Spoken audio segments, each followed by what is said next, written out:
Hello friends, आप सभी का मेरे चैनल में तहे दिल से स्वागत है।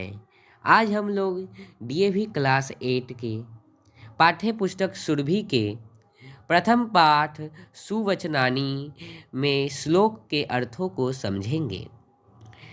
इस पाठ में बहुत सारे श्लोक दिए गए हैं। हम लोग इन श्लोक के अन्वय और भावार्थ को अच्छे से समझेंगे। मुझे यकीन है कि इस वीडियो को देखने के बाद आप लोगों को श्लोक से संबंधित कोई भी समस्याएं नहीं होंगी।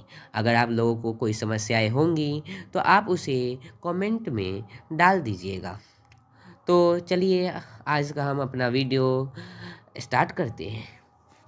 सुवचनानी। सुवचनानी का अर्थ होता है मधुर वचन, मधुर वाणी। सुवचनानी मधुर वचन, मधुर वाणी। तो चलिए पहले श्लोक को देखते हैं। पहला श्लोक, सर्वे भवन्तु सुखिनः, सर्वे सन्तु निरामयाः, सर्वे भद्राणि पश्यन्तु, मा कश्चित् दुःखभाग् भवेत्। अर्थात सर्वे भवन्तु सुखिनः यानी सभी सुखी होवे। सर्वे सन्तु निरामयाः सभी निरोगी होवे। निरामया का अर्थ निरोगी होता है, रोग रहित, निरोगी होता है। सर्वे भद्राणि पश्यन्तु यानी सभी कल्याण को देखे, सभी कल्याण को देखे, सभी का कल्याण हो। माँ कश्चित् दुख भाग भवेत् कोई भी दुख का भागी नहीं हो। अन्वय को देखते हैं। सर्वे सुखिनः भवन्तु, सर्वे निरामयाः सन्तु, सर्वे भद्राणि पश्यन्तु, कश्चित् दुःखभाग् मा भवेत्। यानी सभी सुखी होवे, सभी निरोगी होवे, सभी कल्याण को देखे, कोई भी दुख का भागी नहीं हो। दुख भाग मतलब होता है दुख का भागी, तो कोई भी दुख का भागी नहीं हो। भावार्थ देखते हैं। अस्मिन् संसारे सर्वे जनाः सुखयुक्ताः रोगरहिताः च भवन्तु। इस संसार में सभी लोग सुख से युक्त और रोग रहित हो। सर्वेषां कल्याणं भवतु सभी का कल्याण हो। कः अपि दुखी न भवतु कोई भी दुखी न हो। दूसरा श्लोक, अधमा धनमिच्छन्ति धनं मानं च मध्यमाः उत्तमा मानमिच्छन्ति मानो ही महतां धनम।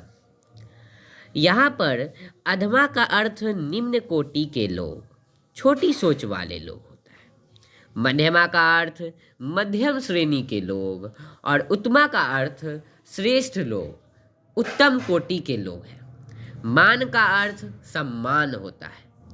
तो अब इस श्लोक का अर्थ देखते हैं। अधमा धनमिच्छन्ति यानी जो छोटी सोच वाले लोग हैं, जो निम्न कोटि के लोग होते हैं, वो धन की इच्छा करते हैं। धनम मानम च मध्यमा, जो मध्यम श्रेणी के लोग होते हैं वो धन और सम्मान, मान दोनों की इच्छा करते हैं। उत्तमा मानमिच्छन्ति, और उत्तम श्रेणी के जो लोग होते हैं, जो श्रेष्ठ लोग होते हैं, वो सम्मान की इच्छा करते हैं। मानो ही महताम धनम, सम्मान ही महान लोगों का धन है। महताम का क्या अर्थ होता है? महताम का अर्थ होता है महान लोगों का, तो सम्मान ही महान लोगों का अर्थ है। अब अन्वय का देखते हैं। अधमा धनम इच्छन्ति, मध्यमा धनम मानम च इच्छन्ति, उत्तमा मानम इच्छन्ति मान ही महताम धनम। निम्न कोटि के लोग धन की इच्छा करते हैं, मध्यम श्रेणी के लोग धन और मान दोनों की इच्छा करते हैं। उत्तम लोग यानी श्रेष्ठ लोग मान की इच्छा यानी सम्मान की इच्छा करते हैं। सम्मान ही महान लोगों का धन होता है। भावार्थ, संसारे त्रिविद्या जना भवन्ति, संसारे त्रिविधा जना भवन्ति। अर्थात संसार में 3 प्रकार के लोग होते हैं। एतेषु ये अधमाः जना सन्ति ते सर्वदा येन केन प्रकारेण धनम एव प्राप्तुम इच्छन्ति।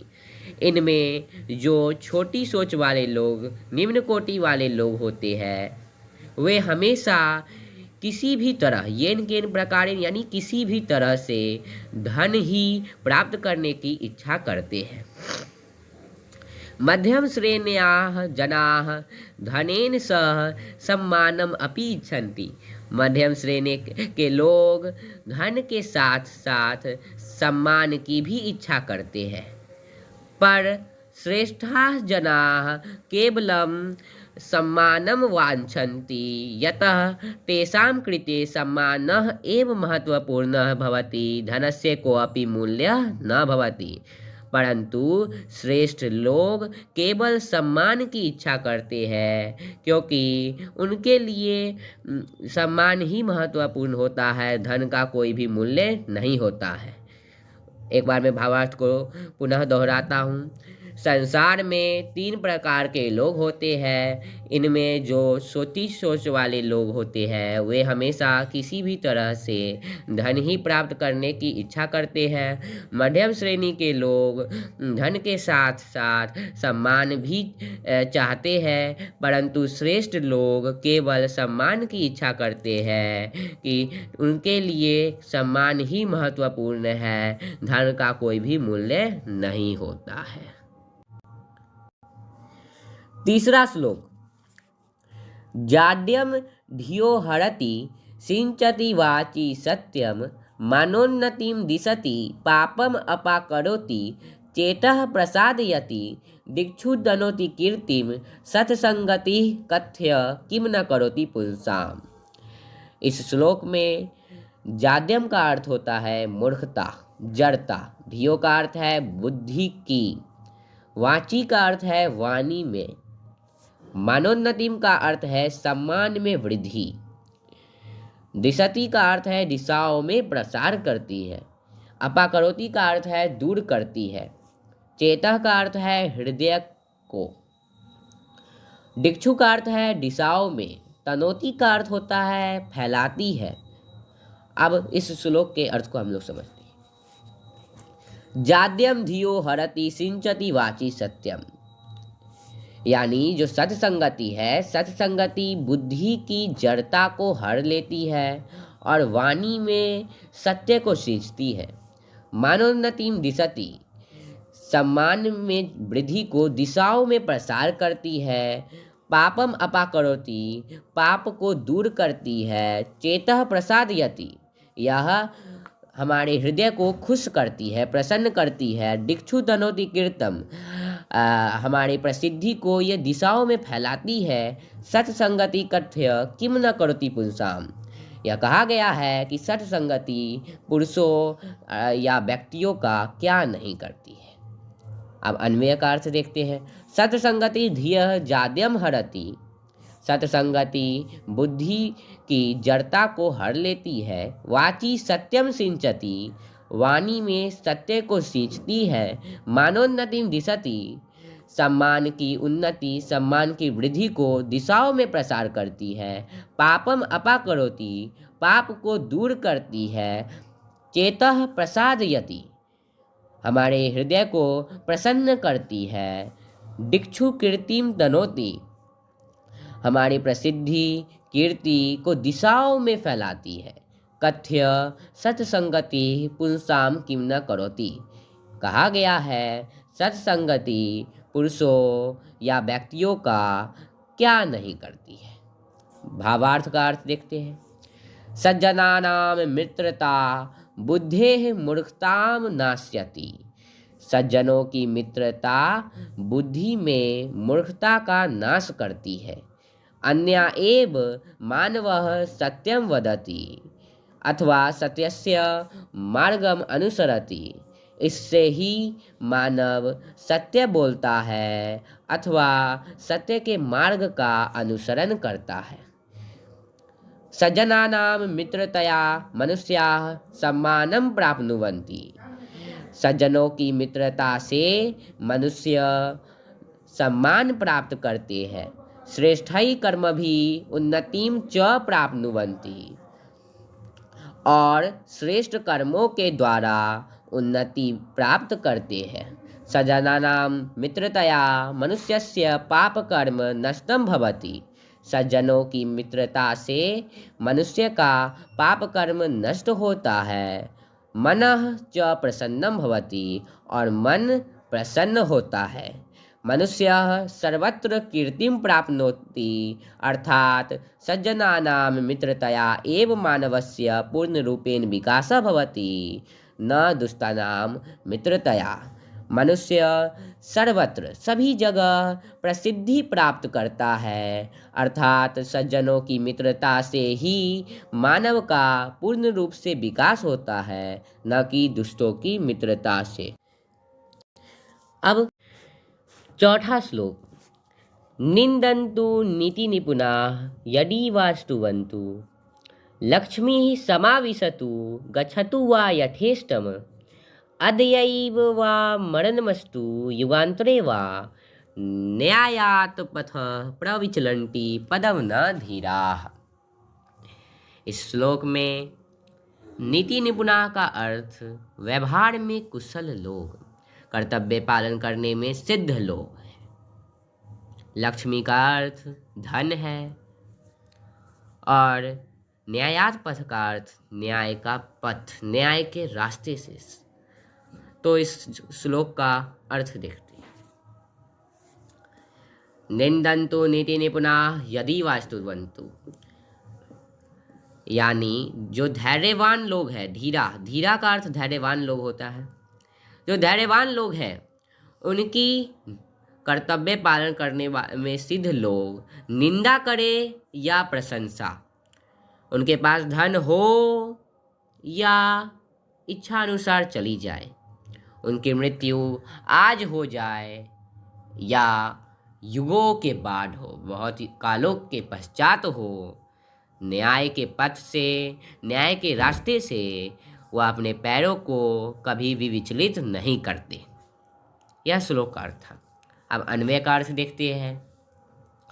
नीति निपुणाः यदि निंदन्तु स्तुवन्तु वा, लक्ष्मी समाविशतु यथेष्टं वा, गच्छतु मरणम् अद्यैव अस्तु युगान्तरे वा, धीराः न्यायात् पथः पदम न प्रविचलन्ति। नीति में निपुण लोग, कर्तव्य पालन करने में सिद्ध लोग यदि निंदा करें या प्रशंसा करें, लक्ष्मी का उनके पास आगमन हो या वह अपनी इच्छा अनुसार चली जाए, उनकी मृत्यु आज हो जाए या युगों के पश्चात हो, धैर्यवान लोग न्याय के पथ से अपने पैरों को विचलित कभी नहीं करते हैं। भावार्थ देखते हैं। अस्मिन् संसारे ये धीराः जना सन्ति, इस संसार में जो धैर्यवान लोग हैं, नीति पालने सिद्धाः जना यदि तेषां निंदां कुर्वन्ति प्रशंसां वा, कर्तव्य पालन करने में सिद्ध लोग यदि उनकी निंदा करते हैं या प्रशंसा करते हैं, तेषां समीपे धन न तिष्ठति न वा, उनके पास धन रहे या न रहे, तेषां मृत्यु अद्य भवति अथवा बहुकालस्य पश्चात, उनका मृत्यु आज हो जाए या बहुत कालों के पश्चात, परंतु ते धैर्यवन्तः जनाः सत्यस्य मार्गं कदापि न त्यजन्ति, परंतु वे धैर्यवान लोग सत्य के मार्ग का कदापि त्याग नहीं करते हैं। अर्थात बुद्धिमन्तः जनाः निंदायाः प्रशंसायाः धनस्य मृत्योः च भयेन सत्यस्य मार्गं कदापि न त्यजन्ति। अर्थात बुद्धिमान लोग निंदा की, प्रशंसा, धन और मृत्यु के भय से सत्य के मार्ग का कदापि भी त्याग नहीं करते, कभी भी त्याग नहीं करते हैं। एक बार और मैं भावार्थ को दोहराता हूँ। इस संसार में जो धैर्यवान लोग हैं, कर्तव्य पालन करने में सिद्ध लोग, उनकी निंदा करे या प्रशंसा, उनके पास धन हो या न हो, उनकी मृत्यु आज हो जाए या बहुत कालों के पश्चात हो, परंतु वे धैर्यवान लोग सत्य के मार्ग का कभी भी त्याग नहीं करते। अर्थात बुद्धिमान लोग निंदा, प्रशंसा, धन और मृत्यु के भय से सत्य के मार्ग का कभी भी त्याग नहीं करते। 5वां श्लोक। पापा निवार्यति योज्यते हिताय, गुह्यं निगुहति गुणान् प्रकटि करोति, आपदगतं च न जहाति ददाति काले, सन्मित्र लक्षणमिदं प्रवदन्ति सन्तः। इस श्लोक में संत सन्मित्र के लक्षण के बारे में बताते हैं। उसी लक्षण को हम लोग को इस श्लोक में पढ़ना है। तो आइए कुछ शब्दों के अर्थ को जानते हैं। इस श्लोक में योज्यते का अर्थ लगाना होता है, निगुहति का अर्थ होता है छिपाता है, आपदगतम का अर्थ आपत्ति काल में, मुश्किल परिस्थिति में, जहाती का अर्थ होता है जाते हैं, और संत का सज्जना। तो अब इस श्लोक का अर्थ देखते हैं। पापा निवार्यति योज्यते हिताय, यानी पाप से जो सन्मित्र होते हैं, सज्जन मित्र होते हैं, अच्छे मित्र होते हैं, वो पाप से दूर करते हैं। निवार्यति का अर्थ होता है दूर करना, वह पाप से दूर करते हैं।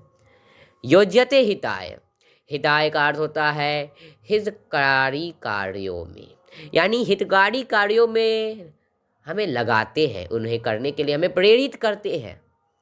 गुह्यम निगुहति, छिपाने योग्य को, मित्र के जो गुण है जिसे छिपाना चाहिए उसे वह छिपाते हैं, और जो अच्छे गुण है उसे प्रकट करते हैं। आपदगतम च न जहाति ददाति काले, आपत्ति काल में मित्र को छोड़कर वह नहीं जाते हैं, बल्कि उसकी सहायता करते हैं। ददाति काले यानी समय में सहयोग देते हैं। सन्मित्र लक्षण इदम प्रवदन्ति सन्तः, सन्मित्र यानी सज्जन मित्र, अच्छे मित्र के इन लक्षणों के को संत अर्थात सज्जन कहते हैं। अन्वय का अर्थ देखते हैं। सन्मित्रम पापात् निवार्यति हिताय योज्यते, गुह्यम निगुहति गुणान् प्रकटि करोति, काले सहयोगम ददाति, आपदगतं च न जहाति, संतः इदम सन्मित्र लक्षणम प्रवदन्ति। अच्छे मित्र पाप से दूर करते हैं, हितकारी कार्यों को करने के लिए प्रेरित करते हैं, उन्हें करने के लिए हमें लगाते हैं। गुह्यम निगुहति, छिपाने योग्य को छुपाते हैं, अच्छे गुणों को प्रकट करते हैं।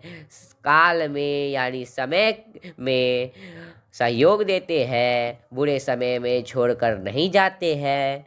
संत अर्थात सज्जन सन्मित्र के इन लक्षणों को बताते हैं। भावार्थ का देखते हैं। संत अर्थात सज्जना श्रेष्ठ मित्रस्य इदम लक्षणम वदन्ति यत् सन्मित्रम पापात् दूरम करोति। संत अर्थात सज्जन श्रेष्ठ मित्र के इन लक्षणों को कहते हैं कि मित्र, अच्छा मित्र, श्रेष्ठ मित्र पाप से दूर करता है। हितकराणि कार्याणि कर्तुम प्रेरयति, हितकारी कार्यों को करने के लिए प्रेरित करता है।